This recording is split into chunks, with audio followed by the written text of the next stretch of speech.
is a game. And if you go back from first principles, a game at its heart is a set of rules, a clearly defined playing field, clear objectives or goals, a way to score or measure player behavior, and immediate feedback for that player as they play. So if you take all those together, then really I think what we have is just a way to define a toolkit of game mechanics that can turn anything into sort of a game, if we go by the definition of what a game is.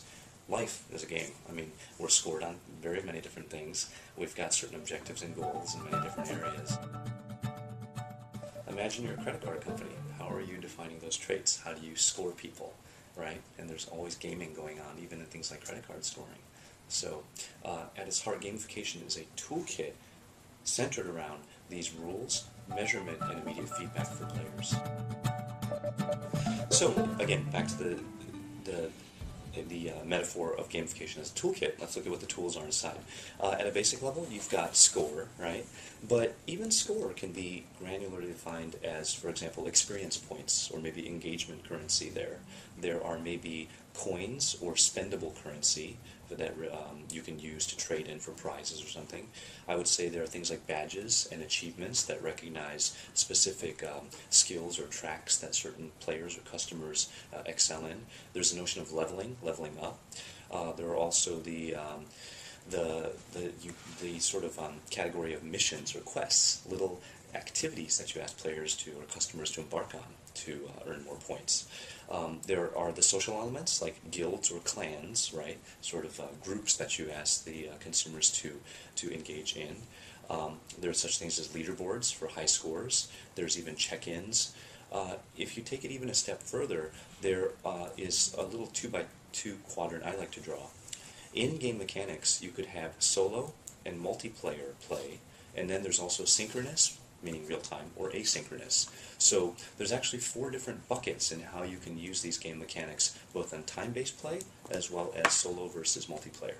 Right? So it's actually quite a large matrix of tools that you can use here. And I'll add even one more overlay dimension, which is authentic ID versus anonymous ID. The way I would explain that is, would you use your true Facebook identity, or would it be the equivalent of your gamer tag? Because whether you display your authentic personality or use a pseudonym actually then alters your behavior in the playing field as well. I actually say that retailers, like Sears or Costco, have been doing gamification for years, and they're very good at it, how they price things, how they place things in aisles. Nightclub owners, in how they set up the experience, the velvet door, those are all little examples of game mechanics. But, if you were to give me a request to name some of my favorite companies in the cutting edge today, I would actually say companies like Guild Group, Groupon, and e-commerce 2.0 very cleverly use lightweight game mechanics such as availability scarcity, inventory scarcity, severe discounting, those sorts of things, in driving next-gen commerce behavior. Even United Miles, every year they get a little more fine-grained in what they do. United Miles are one of the very first virtual currencies that you can trade for other prizes and earn. Nike Plus, with what they've been doing, on their fitness area. Foursquare turned check-ins and made what it would have otherwise been kind of like City Search into a little social game as well. Shopkick is doing the same thing with in-store behaviors, and lately Yelp has been doing some pretty interesting things with gamification as well. Of the startups that focus on gamification platforms, I would say the leading 3 so far are guys like Bunchball, Big Door, Badgeville have caught my attention. For consumers, the key is immediate feedback and immediate gratification for actions they do that the brand wants them to engage in. So, for example, if I tweet out how much I love a product, I should probably be rewarded by that manufacturer for that. Because in effect, I've done social remarketing for them, for free. I mean, they would pay a lot of money for that normally. But in addition to that immediate feedback, there's also essentially multiple ways for customers to play and to win. Right? So in the past, it was just you buy something and then I reward you with loyalty points. Well, now, hey, if you post a good review, that's another way to play. If you retweet an offer or a coupon to your social graph, that's yet another way to play. And so, badges, achievements are ways to recognize these good behaviors and effectively give consumers different ways to play, win, and through that, self-express, right?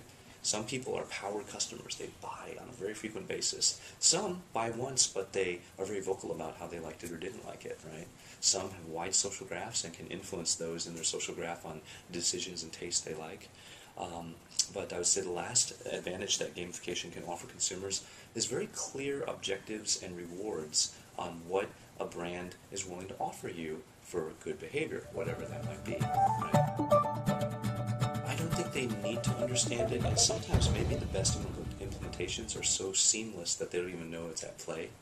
But what's fun is there'll always be 5 to 10% power players who always try to dissect the game mechanic and try to write how-tos and kind of cheat guides and whatnot, and right, those are the really addicted ones who, I guess, what's a good equivalent? People go crazy about coupons and know every loophole in how to stack coupons upon each other, right, and promo.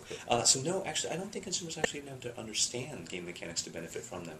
What they need to understand is, which actions they do get rewarded and the immediate feedback, as well as what they do to earn the next level, again, of rewards or payoff or something like that.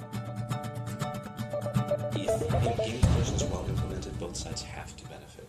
And what I mean by that is, really, instead of using gamification as like a panacea you slap onto a business, start from your business goals first, then look at the metrics and how you'd measure those progress against goals, then tie that to the right tools in the gamification toolkit.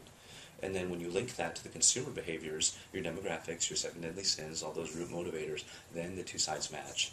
The worst is if you were just to throw up a leaderboard and say, okay guys, compete, and then you wouldn't necessarily realize that, wow, leaderboards only appeal to those top 5% power players, and actually they kind of scare off beginning players or customers.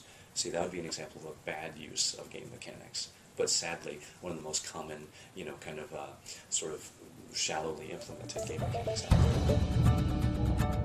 This year, I'm actually anticipating a pretty fierce backlash against the term, and it's because you're familiar with the Gartner hype cycle, right? The S-curve hype cycle, where first there's the hype, and then there's the peak, and then there's the trough of disillusionment, and then there's kind of a steady growth.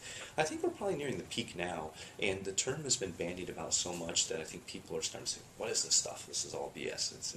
And so I think we'll have a lot of people jumping on a bandwagon, trying to loosely fit gamification on like a bolt-on, right? Hoping it's a silver bullet that you tack onto something. Very similar to actually avatars and virtual goods, circa 2009.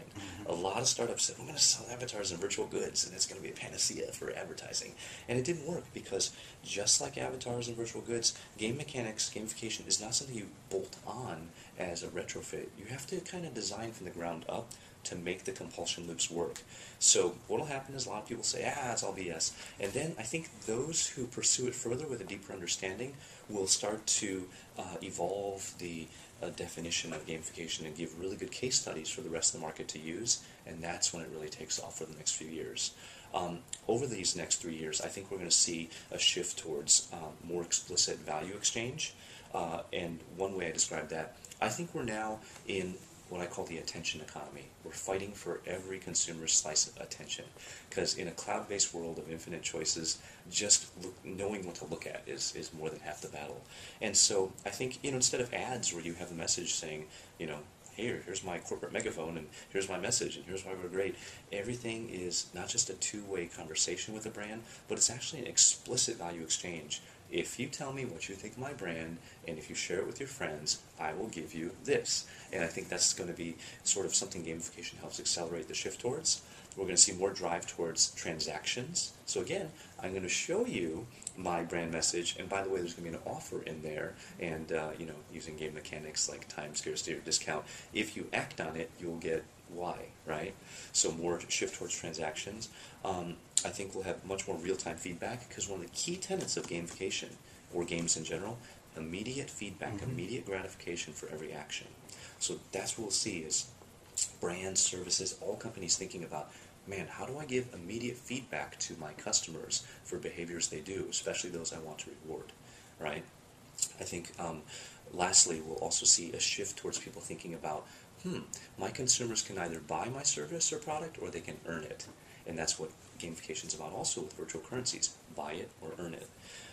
And then with these virtual currencies, we'll see multiple types of currencies. So there'll be such things as loyalty currency, engagement currency, social sharing currency, reputation currency.